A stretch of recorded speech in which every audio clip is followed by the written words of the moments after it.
Az yaşlı qız uşaqlarında sinehiya problemi, yəni vaginal bölgədə bitişmə, kiçik dodaqlarda olur bu bitişmə, anadan gəlmə estrogen hormonunun, yəni qadın hormonunun azlığı ilə bağlı olur.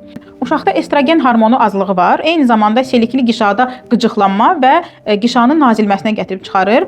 Nəticə etibarilə yanaşı gedən gigiyenik problemlər bu bitişməni sürətləndirir və nə eləsək də, nə qədər müalicə eləsək də yenidən bitişməyə gətirib çıxarır. Hansı səbəblərdir bu?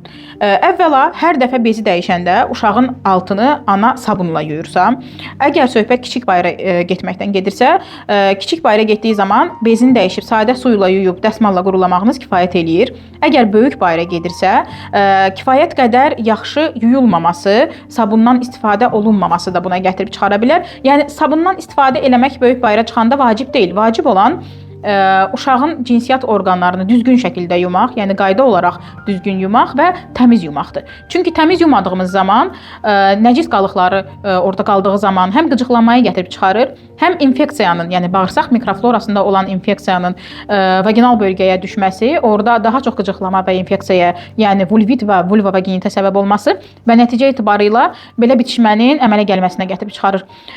Müalicəsi mütləq ilk növbədə pediatr tərəfindən aparılmalıdır, yaxud uşaq ginekoloqu tərəfindən həyata keçirilməlidir. Öncəliklə hormonal müalicə aparılır və yerli istifadə üçün nəzərdə tutulan estradiol tərkibli gellərdən istifadə olunur adətən.